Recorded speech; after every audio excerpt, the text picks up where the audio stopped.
Dayo sa ka istorya, kusog kayong ulan o ang suba ming apaw na niadto na ang tubig sa mga kabalayan.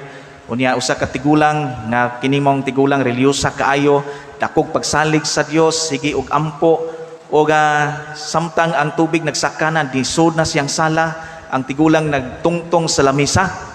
Unya nakitaan siya sa mga rescue team o gitawag ang tigulang, manang gawas imong balay, sakay dire sa imo asamo ang sakayan kay nagkataas ang tubig.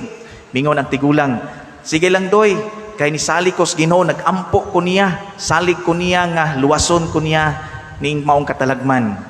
Pagkaugma nakasaka gayud ang tubig, dito na sa second floor ang tigulang, dito na sa terrace sa second floor silang balay nga nagtungtong ug na labyan usab sa rescue team nga nagsakay og baruto ug giingnan, manang sakay na mo dire kay delikado na yung kahimtang, kay wa pa mo undang ang ulan, sige pagsaka ang tubig.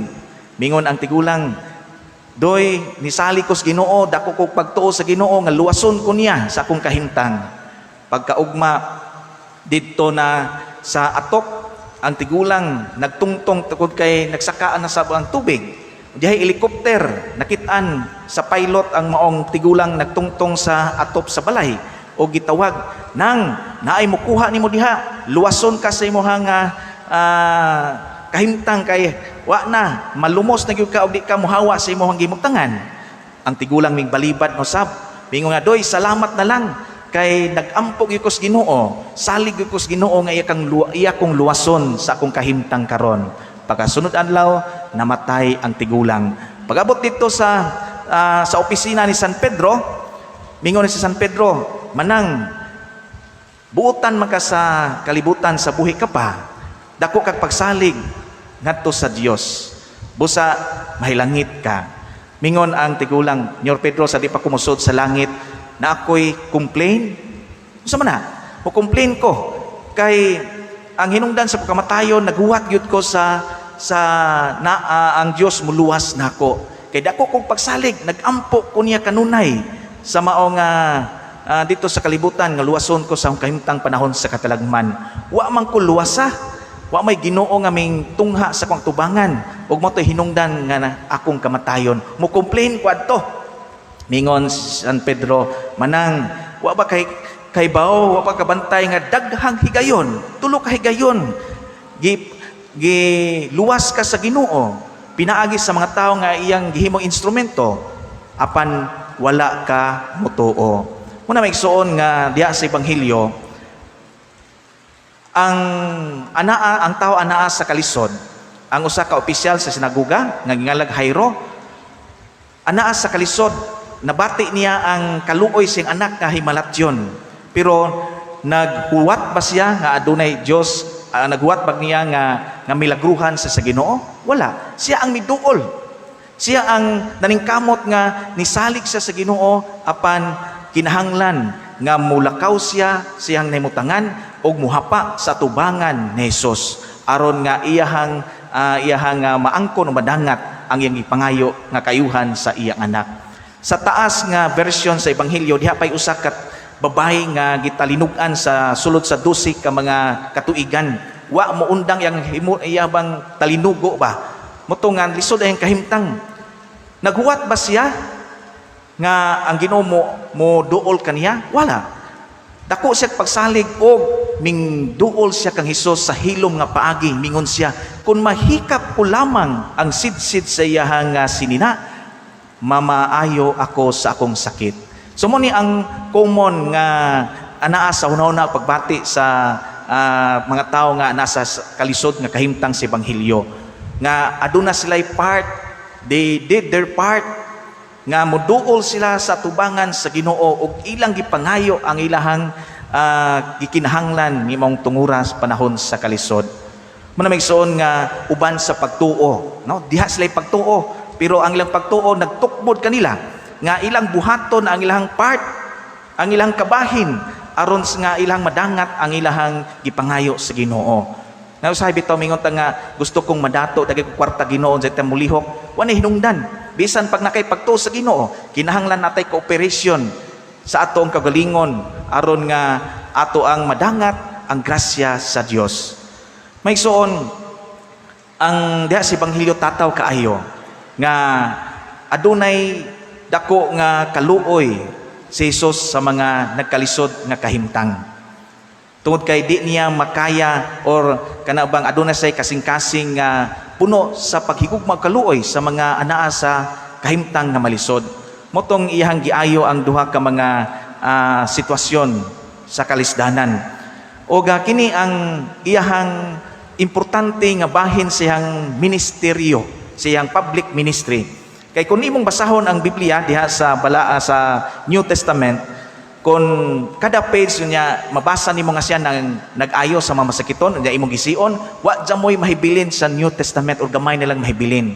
Kay ang kasagaran niyang pagsangyaw si Ebanghelyo, iya mang ubanan og pag-ayo sa mga masakiton. O atong hinumduman, kaning maong kaayuhan nga gihatag sa Dios o ni Hesus ngadto sa mga tao, di lamang kay kaayuhan sa lawas, kundili kaayuhan sa kalag ug lawas, holistic, no, comprehensive nga healing ang ihatag sa Dios ngadto sa tao. Kana bitong maghilog mi kami mga pari, maghilog mi masakiton, unya daghan man sung mamatay, daghang nagduda o daghang mangutana ba nga para asa man ang hilog aron bang mamatay ang masakiton. Ang hilog usa ka sakramento alang sa kayuhan sa tao, lawas o kalag nga kayuhan. Kaya ato manggod nga gipangandoy kayuhan sa lawas, pero ang santos nga hilog kaayuhan sa lawas o kalag. Kay ang tao gibuhat sa Dios lawas o kalag. Kung pananglitan ang paghatag namo sa hilog, sakramento sa hilog sa katao, unya wa siya maalim, wa siya maayo sa iyang sakit, unya namatay siya, wa magpasabot nga way epekto ang maong sakramento. Wala. Tungod kay adunay kayuhan sa kalag ang maong tao nga nakadawat sa sakramento sa hilog. Okay? Kapasayloan sa sala, ingon man pag-alim sa mga sakit nga kalagnon. Kay ang mga sakit baya dili lang kay lawas nun, kundili ang sakit anao sab sa tong kalag, kahakog, kapungot, kaligot-got, di ba? Uban pang mga kadautan nga anaa sa atong kasing-kasing. Muna maigsoon nga ang Ministry of Healing sa simbahan importante kaayo, labi na karong panahon sa pandemic. Kay daghan gawas sa pandemic, daghan kaayong mga sakit nga ming dagsang karon. Daga uban bitaw di na mahadlok nang magpa-hospital kay may bawaan iyang daghang mga sakit. Daghan ang mga sakit karong ming dagsang sa atong kinabuhi. Og this Ministry of Healing is very important for us, kitang mga Kristiyanos. Kay bisan watay power of healing sama sa Ginoo, naagyapon kitay mahimo alang sa kayuhan sa tanan. Kanang lang nga to ang pagtamod sa social distancing, sa tong pagsuot og face mask, face shield, no, tahan sa gugalingon sa mga protocols, kini nagunahuna na ka sa kayuhan sa imong sikataho. Kayuhan sa gugalingon ug sa imong sikataho. O kini importante kayo karong panahona. Daghan ba yung mga sakit nga di lang kay physical nga illness, kundi kini psychological. Daghan kayo mangyunta nga daghang mga batan-on nga naghikog. Kana sakit na siya. Sakit nga naa sa psychological aspect sa kinabuhi sa tao. Nga usahay lisod sabton pero tinuod ka na, realidad ka na nga anaa sa tao og lisod ayuhon. Og unsa may atong mahimo niini, gawas nga matuohon kita sa Ginoo, ato sab nga buhaton atong kagalingon bisan lang sa ginagmay nga paagi makapalipay sa uban, no? Kanang bisan na lamang og kanang naay sa atong pagpakita og mayong kabuton sa uban, dako na kayong tabang kanila, pagpaminaw silang problema, pagpaminaw silang depressing kayo nga sitwasyon, o ay imong time nga imong gitahan o gigahin para kanilang naminaw silang problema, ila kaayuhan sa ilahang gibati, mawasan sila, o kana nakatabang ka sa healing o kaayuhan sa lawasnon o kalagnon nga kahimtang. Katubitong nalit kog abot dinhi kay usa ka semana ang delayed nga pag-report dinhi sa Paris Street tungod kay gi-quarantine mi kauban sa kubinto kaming tanan, ang PPC, PFC, apil ang mga youth, kaming tanan murag anaa sa isolation. Kana bang na mura na mi gi-branded gibangan na COVID o yana kay gi-quarantine man mi. Pero ang among usa sa among gihimo sa among group chat, sa among text, no? Sa among PM Messenger, nagbinayluay kami og pangumustahay. Kumusta naman ka? Nag-inampuay kami sa among pag-ampo sa kauban sa mga bata-bata sa kumbento. Giapil na og pag-ampo sa intensyon kada misteryo diya sa Santos nga Rosario alang sa mga napiktuhan kining mao nga pandemic karon. Hinaut pa pangsuon nga matag-usa kanato nga moambit o moapil sa mao nga Ministry of Healing ni Jesus alang sa mga anaa sa kalisod nga kahimtang. Hinaut panta palihog manindog. Ato grong lito